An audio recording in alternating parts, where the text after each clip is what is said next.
So in this retreat session, retreat format, just ask to feel what you feel. It doesn't have to be whole, bringing up difficult things, but just to get to know, to feel how you feel. What does that mean? It can mean a number of things. Clearly, we feel physically, but more significantly, we feel the general tone.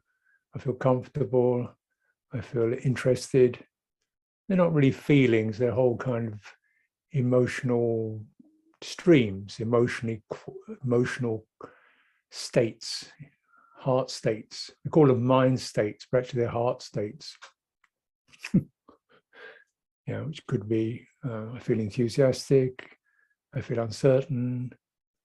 I don't think I've got enough time. Even though we say I don't think I've got enough time, we get to the feeling it's pressure. Okay? So to know what you feel, because often we think ourselves, I don't think I can manage. I think I'm doing pretty good. I think that other person doesn't like me very much. I think my meditation isn't that good, really. Yeah, what do you feel? This is very important because much of the time we're not necessarily experiencing violent surges of emotion, though that does occur. Most significant is just getting the sense of a self-reference and really getting down to the heart quality, the emotional quality of that self-reference. Now, the self-reference may not even seem like a self-reference. It may seem like, oh, I think there's a lot of people waiting for me. But you're involved. I think there's a lot of people waiting for me. I don't want to let them down. Okay, what's the feeling? Fear. Right? Pressure, fear. Yeah. I think that this practice is the most important thing in my life. Yeah. What's the feeling? Eager. Something really swelling up. Okay. So you try to translate your verbal references into heart references.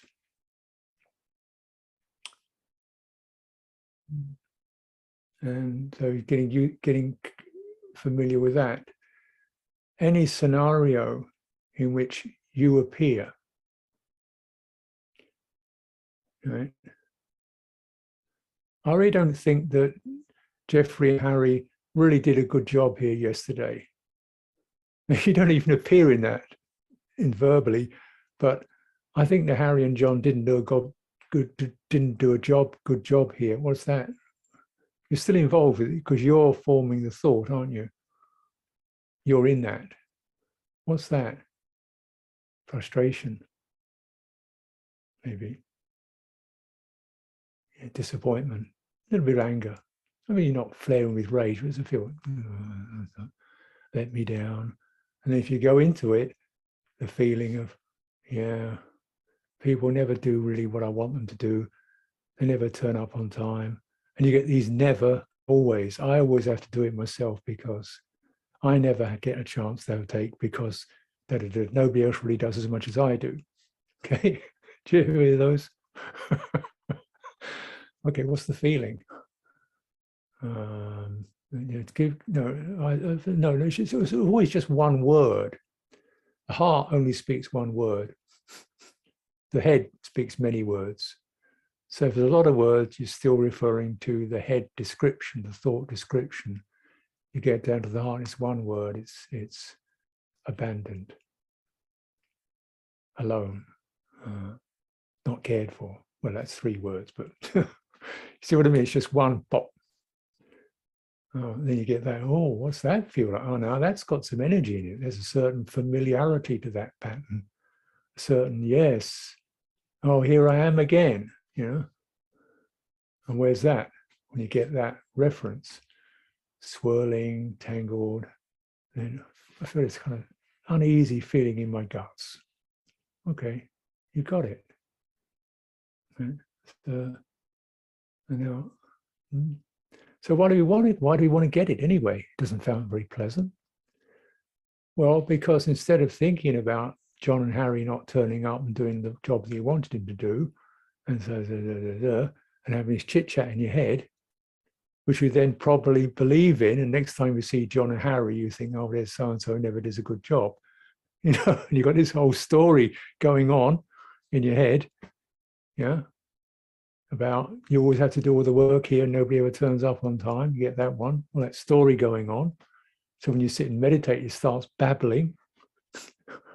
You know, it's feeling of frustration or alone, whatever it is. That the gut sense of sinking, and now's the time to, what's it need? Because now it's in your body. And this is good, because once you get it to the body, you get a slight bodily shimmer or sense or misting or cramping or flaring. It can be quite slight.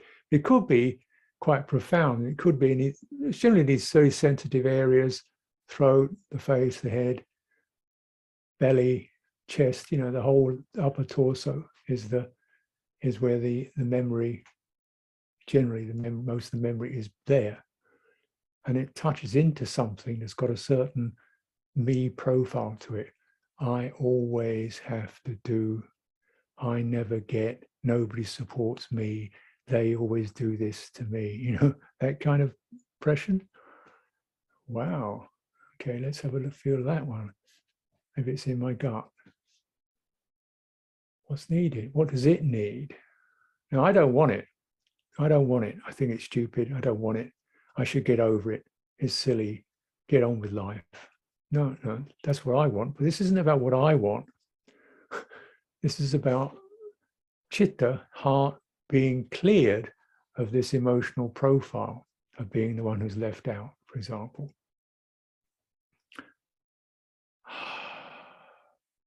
And everybody gets this sooner or later, surely. Okay, so what does it need, this sense? You don't think about it. Just go into your body, feel the air of your body. If you can feel it in a particular area, this is great.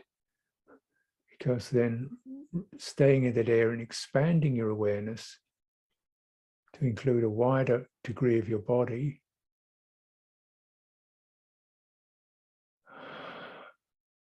body starts to do something. Generally it breathes. It always breathes, but the breathing takes a particular turn.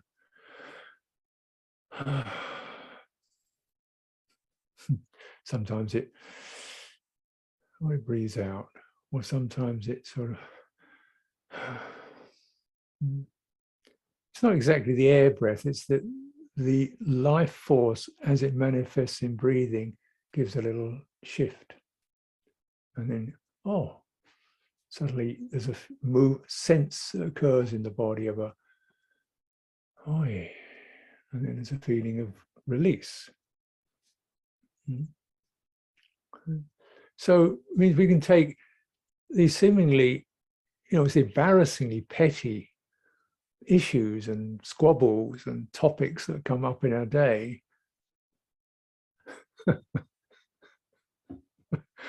as threads. If you follow the thread, it takes you back to some aspect of the emotional profile, right? That if you actually work on that emotional profile and embody it, let the body feel it, breathe it, there can be a softening, a releasing, a transformation. transformation of your emotional profile. Yeah. So yeah, you see what I mean? In general, principle. I've tried to use a simple topic one there. Another one, oh, the kitchen's a real mess. I get back from work today and the kitchen's a real mess. Oh, I've got to go and clean it, tidy it up. I really got to go. I've got to get there. The kitchen's such a mess. How do people leave it in a mess? And you start cleaning up, pissing up. You know, you were working until 6. You get home from work, kitchen's a mess. You start, and you know, and like, how did it get to be your kitchen? How did it get to be your mess that you have to clean up? How did that happen? That's your emotional profile. Won't work. I'm not saying you shouldn't clean the kitchen. I'm just saying any compulsive reflex. Yeah, that's you say that, well, that's great, you know, she cleans the kitchen, gets home from work, cleans the kitchen, what a wonderful person. But she doesn't feel like a wonderful person. She feels like a person has to do all the work. And you know, and it takes on a disproportionate amount of the work in the house or in the monastery. And it's actually then not doing what is necessary to look after herself, himself. Right? Get home from work. Isn't it the proper thing? Get home from work, put your things down, be where you are. Okay, how are you feeling? Probably a bit frazzled, tired, traffic, busy day. Let's deal with that. Don't start cleaning the kitchen up. Now, not from that, you're in a workaholic mode, and your workaholic attitude is taking you into the next work project. Okay? Because that's where your setting is. You're in the working, got to get things done mode, and then you're going to go into the next thing. Yeah, and that's not suitable. Even it's not a horrible profile, but it's still a compulsion. And this system needs to be properly cared for, cleaned, respected, looked after. So is it possible to, without, take a breath. So you see what I mean? These can be ordinary domestic situations. But of course, every situation we're in, relational, domestic, work, whatever it is the result of our own hearts, our chitta. It's taking us into that. Probably it's got some good in it. Probably there are bits that are a bit oppressive or difficult. But we've created our world, our intimate world, without even knowing it. We think it's there. And in a sense it is, because my system is seeing that. I come home from work, I see the kitchen's mess. I don't see the dog feeling happy to see me. I don't see, the flowers on the table, and I don't see I don't feel my body breathing in and out, which is certainly happening. Instead, I see the next thing I have to do. And so our attention is pretty biased according to our emotional profile. Of course, we don't just have one setting on that, but there are certain, that's one, isn't it? The obligation that I've got to get things done. And it's my responsibility. Yeah, so, there are certain, so this is both the emotional energy, which is happening, there's the compulsive nature of it happening, And then there's a self as an identification with it, right? Rather than, oh, that's happening, but I am it, I'm acting upon it, that's karma. So you got these different currents. The first is the initial triggering current, that which is that triggering, that being affected. How am I feeling? I see the kitchen's in a mess. How do I feel? Okay, just not happy, unhappy, not good. You know, why? What's going on? How is that? So we not saying it's wrong, just there's that. So there's that. Now you might, strange enough, you might very well say to your partner, the person next to you, kitchen's in a mess. They go, looks pretty good to me. Looks all right. Yeah, I mean, that's a bit, yeah, that's sure. They don't see it as a mess. They see it a little bit casual, but this happens. This is where, of course, you get people having arguments and you don't understand it's a complete. I don't see the problem. It looks fine to me. You know, sure. I suppose if you look at it closely, yeah, there's a bit of dirt there, but what's the big deal about that? So this is where things happen, isn't it? Domestic violence over different emotional profiles. So okay, but that's yours. We're not going to have an issue with that. But the self, the action, and then you get certain. So you see, that's another, apart from the original triggering, there's a sense of firming up around that, taking it in, and then activated by it. Right. So that's another emotional compulsion. We might have the original triggering, one thing, and then there's the emotional compulsion to bind around it and act upon it and solidify it. Now, this also happens, long-term feuds, either sectarian violence. He's a Protestant, he's a Catholic, we hate him.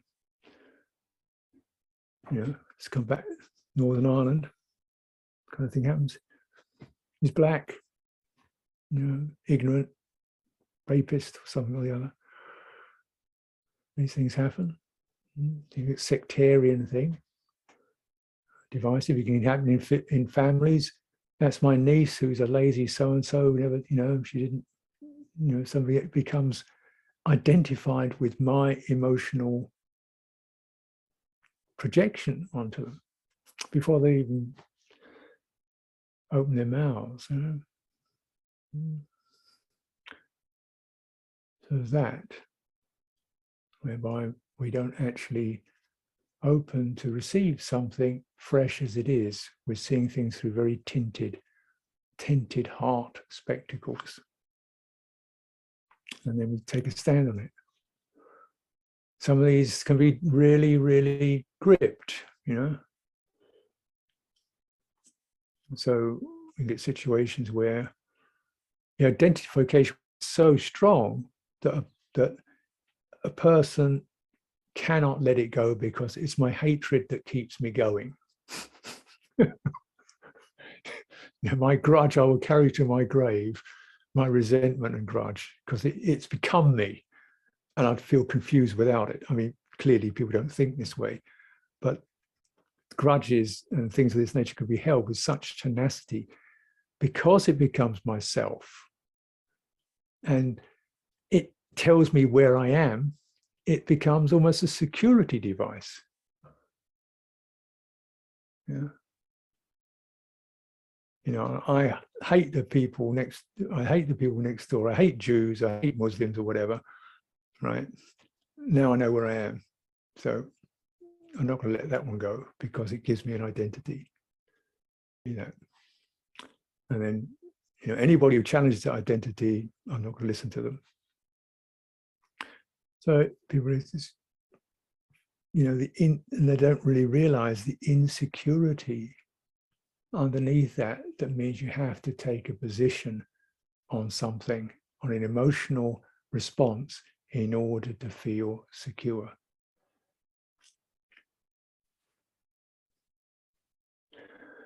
Another thing that can occur around this self thing then becomes the more significant, the emotional tendency itself.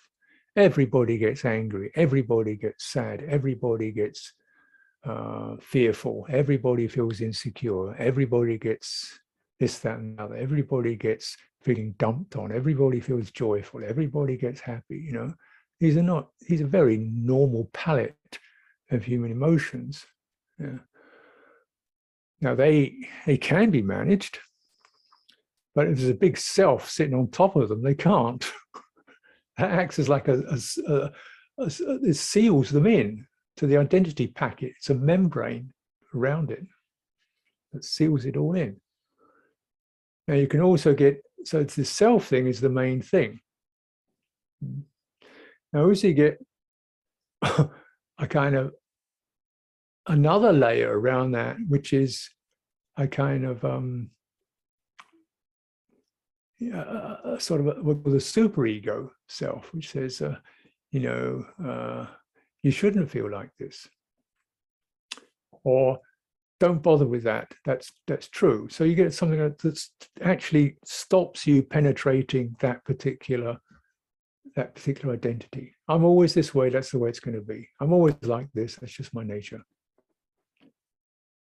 I'm always this because I did bad 25 years ago. I did bad. I really messed up.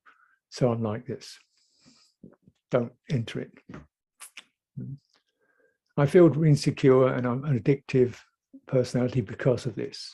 So you get a sabotage program that stops the inquiry and the objective unwrapping of this whole package. Or I feel miserable, but I don't deserve to feel good anyway because I'm such a pathetic person. So we get something called a sabotage program, which then kind of nullifies any compassionate, intelligent unfolding, unwrapping of these other aspects of the whole process. You've got the original emotional quality, which itself may be conditioned and biased and confused and unwholesome. Yeah. Then you get the identity around it, which tends to fixate upon it. And then you get something that stops looking at the fixation, dismisses it, doesn't think it's important, says it doesn't matter, says it's only a personal thing, not make a big deal out of it, or says you can't cope with it anyway, or you don't deserve to do anything about it anyway. These kind of things. You get the different layers, the original thing, the self, and then the super self or the superego around it. Now, you know, what we want to do ideally is to sort of just see if we can get past these self layers into the core process itself,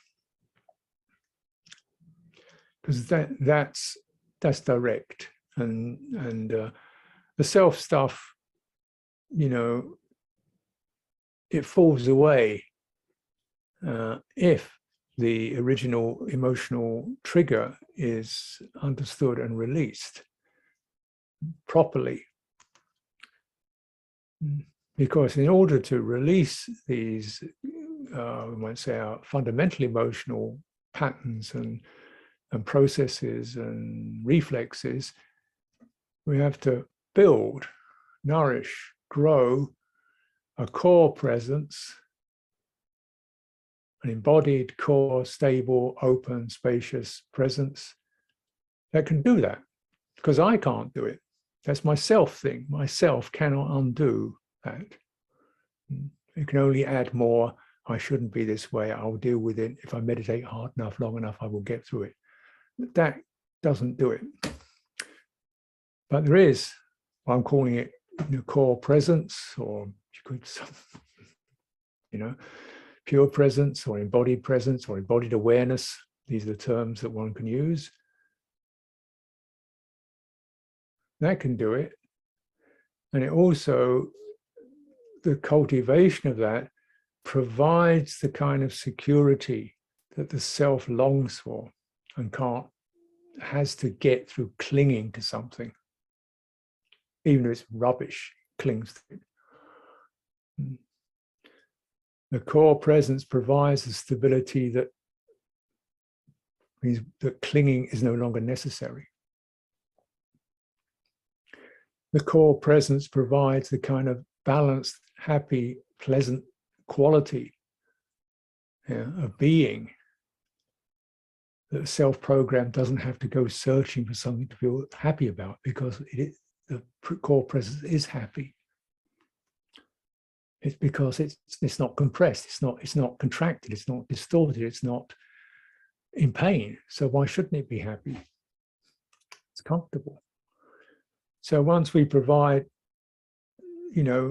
reference to something that is stable, does feel agreeable, a lot of the clinging, the mechanism that begins to make self out of these programs, out of these emotional programs, that clinging is redundant and it stops, it fades out, it passes. And what are you getting messed up with that for? Oh, the whole issue can drop away. And then the emotional energy that was our seemingly, bubbling away inside just begins to regulate. Okay, we come back to the kitchen, feeling the body, stable, open presence. It's not the way I'd like it.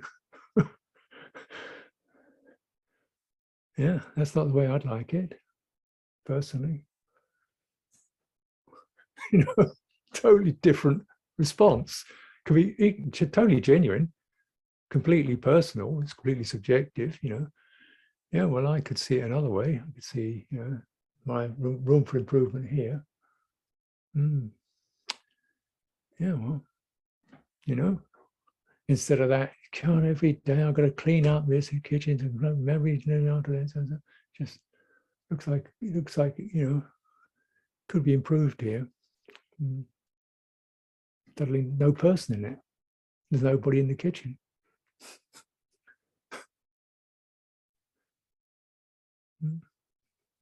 No feud.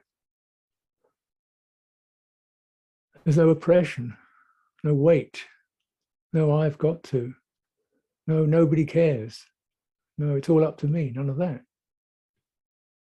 And we feel a little bit, oh, it's a bit of a mess there, but I don't like, I'd got to see improvement here. And, okay, that's sensitive, there's emotional resonance, we're getting a sense of that and we're feeling it and, able to feel agreeable or disagreeable about that.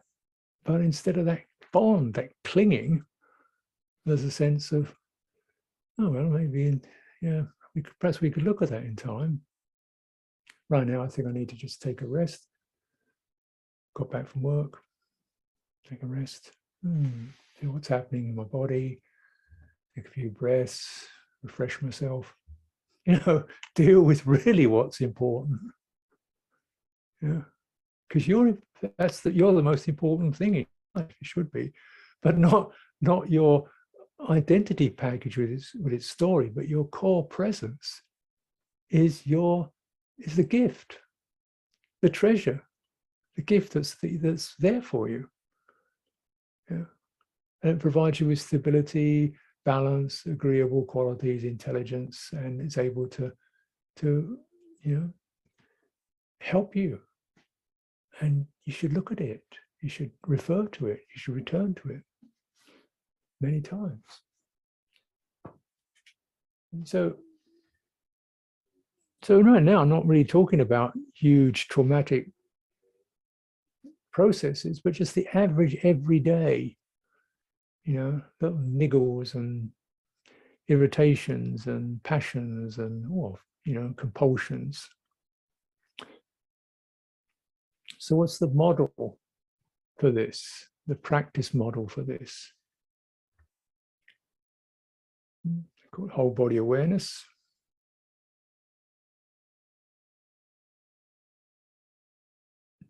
What's a whole body? Now, it's not necessarily the case. We can't take it for granted that we're experiencing what I call whole body awareness. We may think it because whatever you're in feels like that's it. This is the whole body. It's this. because you don't feel anything other than this, right? So it must be the entirety. You only feel as much as you're aware of. So you feel that's it's the whole body. Probably not, actually. They say, okay, well, how do you know it's not? Does it feel settled? Does it feel comfortable and settled? Does it feel there's ground? Is grounded? Does it feel there's ground supporting it? Feel the space around it? Does it feel there's some easy rhythmic flowing of breathing through it?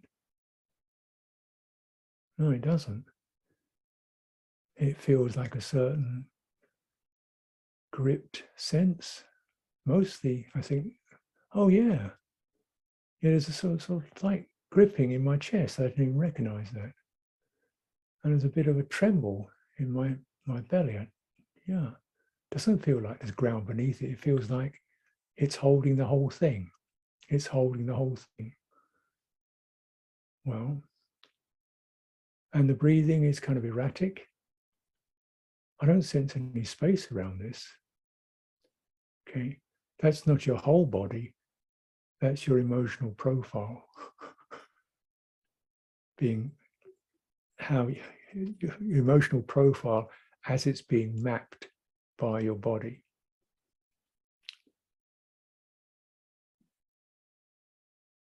Okay. So my emotional profile as it's being mapped by the body feels like there's no ground beneath me, so I've got to keep things going.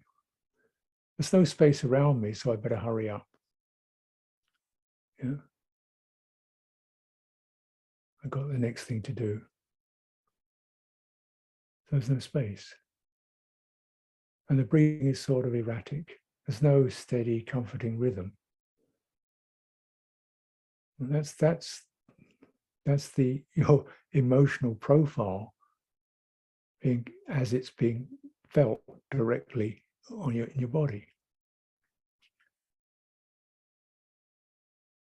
You may think it's your whole body because you don't feel anything other outside your emotional profile. It's not unusual.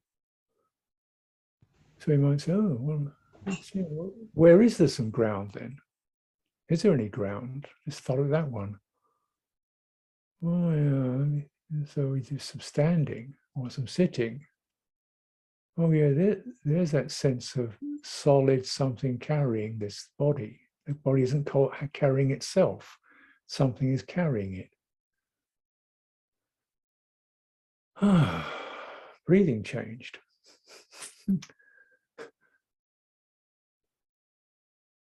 Suddenly things seem a little more lively because some of the holding has dissolved because now the body's being held. The space around it. Oh, chest suddenly opened, the throat opened, the face relaxed. And I feel less, there's more time. Time is space. Time and space are the same thing. And then the breathing is swelling and surging, but it's beginning to regulate this state I'm in. It's starting to regulate it, make it swinging up and down. And then, see it sighs, in breath, it starts normalizing. Then we come back to whole body. Okay. So, wherever we are, psychologically, emotionally, wherever we are in our lives, in our day, in our hour, how does it feel? Okay. I mean, just even to not get involved with the thinking. How does your body feel? Just asking yourself that, not in terms of I've got an ache in my knee, but no, the body on a kind of, you say, an emotional level or a somatic level, it feels, what's one word? What does it not feel? It doesn't feel relaxed. Yeah, that's it. Not relaxed. Not relaxed. Oh, relaxed. So yeah, relax. Sometimes that. Oh, not really.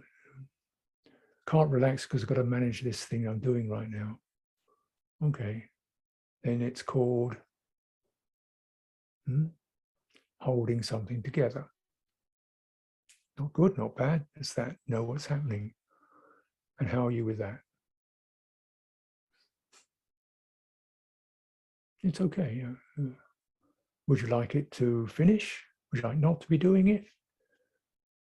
Well, I'm mixed. I kind of want to do it, but it'd be nice when it's over. Okay. How is that? Yeah. How's that feel? It's don't take it too seriously. It's just stuff, you know. Yeah.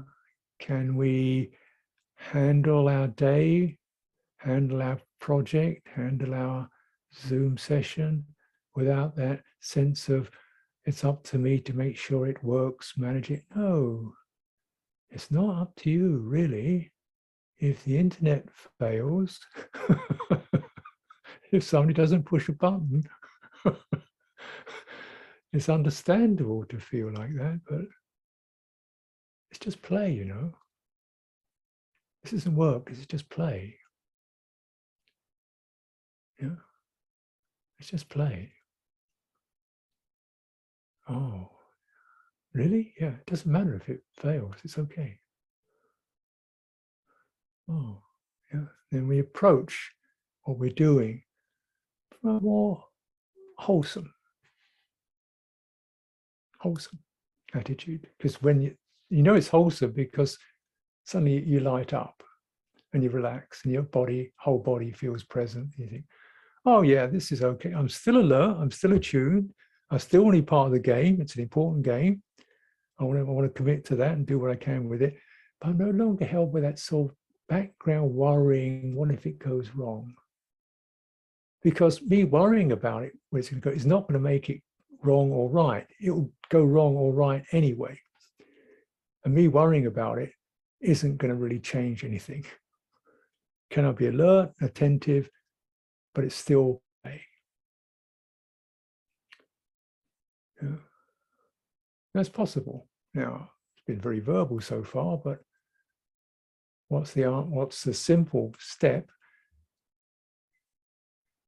You shouldn't have to sacrifice your whole body in order to do what you're doing.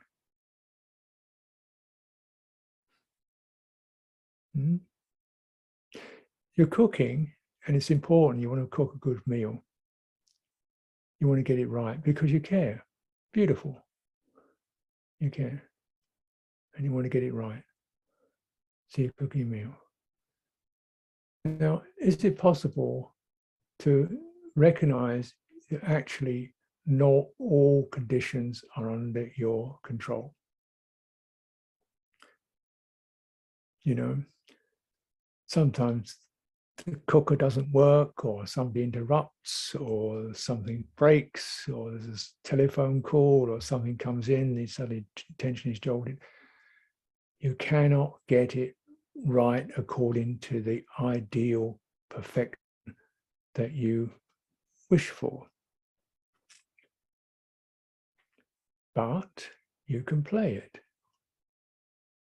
You can say, okay, you don't have to give up. And the thing is to not give up your whole body. You can be there completely and, okay, we're doing this, we're doing that. It's going so fine so far. Whoops, so well, let's see if we can do that. Whoops, that's amazing. You know, try this, out of that. And the end result was what it was, you know. As good as it could be now. But we're happy. You know, it's like, do you want the end product to be something where you're so stressed out and it's critical by the time you've done it that you don't enjoy it? And you did it because you wanted to make something good, but the end result is the thing is good, but you're a wreck. Is that the right way? I wouldn't it be better to have something that, you know, you could find fault with it, but you can find fault with anything. It's my offering. I'm happy. This is for you. And recognize the other human being probably think, oh, wonderful, you know? Because, right, you know, just to be with a joyful, happy, relaxed person itself is beautiful. I don't care. The rest of it's secondary, really, isn't it? Isn't it? You know, so we see how we give ourselves away, give our core presence away, often with quite good ideas, noble ideals, to make it right, to make it get it done on time, to be the most effective, to make sure things don't go wrong. But we give our core presence away for something, and actually, perhaps it isn't the most important thing for you or for other people. Perhaps the most important thing for you and for other people is to maintain your core presence and open your heart from there, because that's what will happen. And you'll do as good as you can do. And nobody knows what that comes out as, but it doesn't matter. Do you ever get those messages? I can understand it because, you know, it's an incredibly performance-driven society. And I'm always sometimes recognize gratitude to my parents because they always said, son, you just do as best you can. That's as good as you need to be. No A grades, B grades, C grades, 10 out of 10. Just do what you can, the best you can. That's fine. You're always giving that reminder that you are the important thing, not the product. Do you get that? You ever get that? Very important to share it with each other as an act of kindness. You're the important thing, your welfare. Okay, so let's take that back here. So certainly with embodied, one of the things we're cultivating is return to core presence, is to prioritize it. And so it's not just, this is the way I become less crazy or neurotic or compulsive, but actually I become more happy and comfortable and a pleasure to live with. So it's not just the erasure, getting rid of the negative, it's also, you know, the positive that enables us to rise out of our compulsions, to discard our compulsions, to let our compulsions fall away. And what's left is something truly beautiful. And this is possible. And it does encourage us, because I think, you know, it's like when you even get an idea that this isn't just about sort of like a self-improvement program. No, this is about a self-unraveling program that enables us to return to something more beautiful and more stable than my personality could ever be.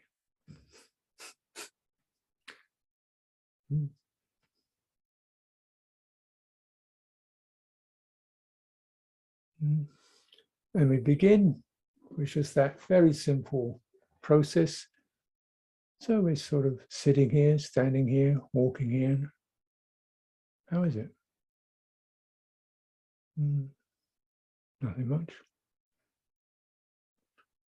Okay. Yeah, it's okay, I guess. Stay with it a little bit longer.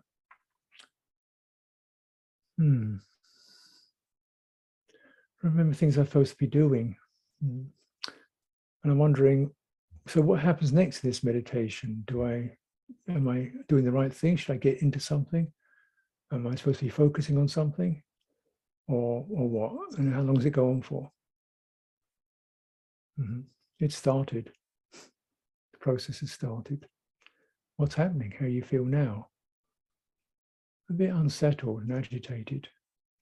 Okay, how's that? Yeah, skin feels slightly tight. Pressure build, some pressure coming up into my head. Chest is slightly caving in. Okay, no, you don't have to wait long.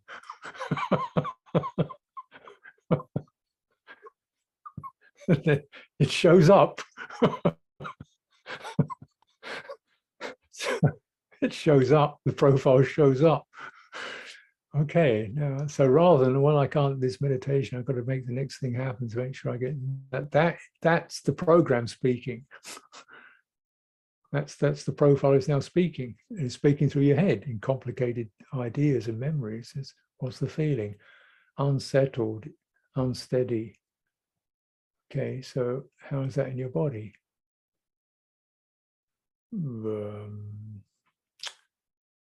It's okay. So what about how can you feel? How wide are you? Wide? Well, I mean, what about the width of your chest? How's that? Oh yeah, I see what you mean. Oh, the chest is opened a little bit. And how tall are you? Where is your ground right now? So if you're sitting down, your legs, your backside, all that. And how is that? Is that set? No, it's slightly tensing up, relaxing the tail, relaxing in the legs, relaxing in the belly, widening, softening the impulses to change things or make things happen or correct anything. Don't correct anything. Don't correct anything. Let the process speak. Don't correct anything. Let the process speak and feel it in the body. As you feel it in your body, what does the body need? Some air. Some spine. Give it a chance to sort of tell you or indicate what are you missing out. Oh, I never even thought about the spine. It's pretty important because there's where you get that firmness. And when I get the firmness, the soft part of the body, the front of the body begins to open up because it's got that strong support.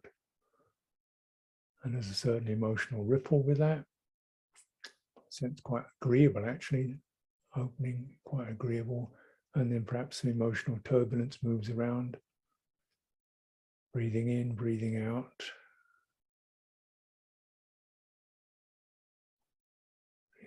And as the emotional turbulence sort of begins to steady, breathing in, breathing out comes to the fore, becomes richer and stronger, and spreads its energies through the entire system. You feel happy, at ease. Clear it, feel it, breathe it, clear it. Let the breathing clear it, let the body clear it, let it help you.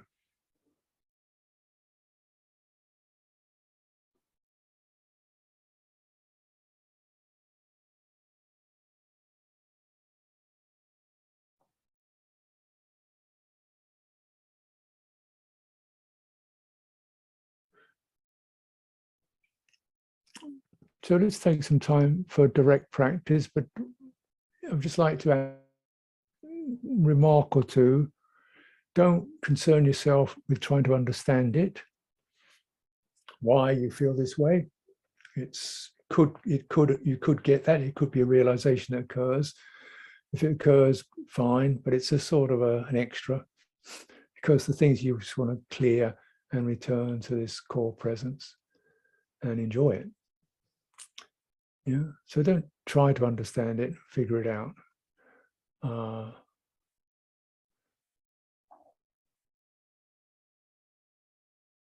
don't try to do it. We may, okay, I can, I should know how to practice. Always be a beginner. Really encouraging the embodied sense to come forward and hold the self back a little bit. Hold it back a little bit. Don't be too eager to get things cleared. Let the body, because you'll miss bits. If you're too eager, you'll shortcut, you'll miss bits. You want to give that embodied process the time to sense it and open out through it. The results are much richer, and the cleaning is much more thorough if it's done in the very system, by the very system that's holding the problem. That very system, as it comes out of the problem, is experienced as something really rather beautiful. So don't you try to do it.